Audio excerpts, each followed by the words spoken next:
আসসালামু আলাইকুম। ডিম ধুচ্ছি আজকে। 2 দিন ধরে ডিম পড়ে আছে, ধোয়ার সুযোগ পাচ্ছিলাম না। ডিমগুলো সাধারণত ফ্রিজে আমি সাবান দিয়ে ধুয়ে তারপর ফ্যানের বাতাসে শুকায়ে অথবা সুতি কাপড় দিয়ে মুছে নিয়ে বক্সে ভরে তারপর রাখি। ওপেন রাখি না, বক্স ছাড়া রাখি না, আসলে আমার পছন্দ না এটা। এই যে ডিমগুলো ধোয়া হয়েছে, এখন সুতি কাপড়ের ওপরে রাখতেছি ফ্যানের বাতাসে।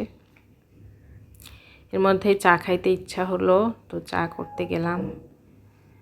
Ginger tea, dry ginger tea, শুকনা আদা দিয়ে চা।